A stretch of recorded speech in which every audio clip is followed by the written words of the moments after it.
je veux dire que je suis très solidaire de mon confrère Philippe, parce que vous n'avez peut-être pas fait attention à un point particulier, qu'on lui a demandé pratiquement de se taire au moment où il commençait à parler des pièces d'état civil.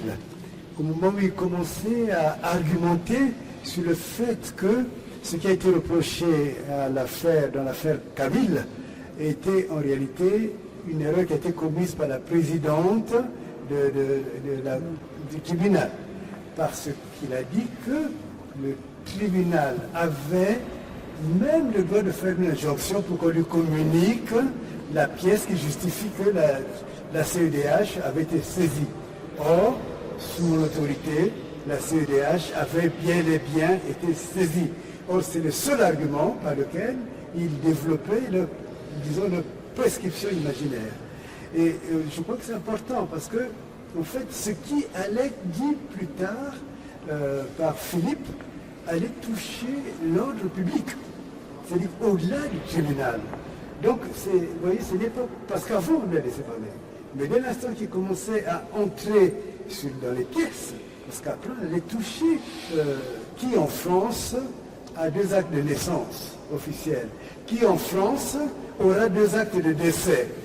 Or, Madame Kabyle a s'il y a un laurier qu'il fallait avoir, elle l'a. Et je crois qu'à partir de ce moment-là, on entrait dans ce qui ne peut pas être combattu, puisque les pièces existaient, puisque ces pratiques, comme a dit tout à l'heure Christian, sont normalement sous le contrôle du procureur de la République.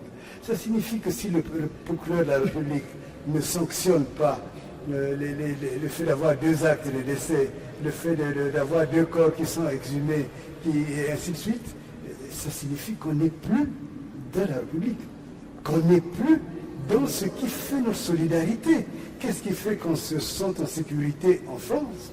C'est le fait de savoir qu'il ne m'arrivera pas quelque chose que la loi ne permet pas. Or là, justement, tout ce qui est arrivé est ce que la loi théoriquement ne permet pas, ce que la loi interdit. Donc, vous voyez, c'est que dans les stratégies, il y a à connaître les temps de stratégie. Et je félicite beaucoup Philippe parce que c'est exactement à ce moment-là qu'il fallait refuser. Parce que ça l'obligeait à ne même plus montrer les pieds. C'est quoi 15 minutes dans une affaire pareille? C'est rien. Alors, le temps de fouiller le document, de montrer, voilà telle pièce qui est en double, voilà telle pièce. Et c'est pas nous qui les avons créées. Et d'ailleurs, je félicite M. Kabyle, puisque quand j'avais la charge du dossier, je disais à M. Kabyle, allez vérifier à la mairie, allez vérifier s'il n'y a pas un juriste du droit funéraire. Et celui qu'on a trouvé, c'est celui qui défend l'État quand il y a des actes terroristes qui sont commis en France. Alors pourquoi est-ce qu'on n'a pas reconnu ces conclusions de l'affaire Kabyle? Donc voilà, je voulais préciser que c'est une stratégie qui a été adoptée, et en fait, il n'y avait que celle-là qui pouvait être adoptée. Parce qu'autrement, on l'obligeait à escamoter la vérité. Or, c'est la vérité qui doit fonder le droit. Les faits qui sont là, il n'y a rien d'imaginaire. L'État vient avec une prescription imaginaire. Mais nous, on ne vient pas avec une prescription imaginaire, on vient avec des actes d'état civil. Si vous voyez le titre, le livre, la couverture du livre, qu'est-ce que vous voyez? C'est un registre de décès de Gonesse qui a été barré à la main. Donc, il y a là, c'est-à-dire que même, voilà, justement, il est là, vous voyez, à annuler. Donc, c'est-à-dire que ce livre, on peut l'attaquer, mais il faut d'abord l'attaquer et justifier la première page. Exception veritatis. Donc nous sommes exactement dans l'exception veritatis. On a la vérité comme élément qui oblige à parler.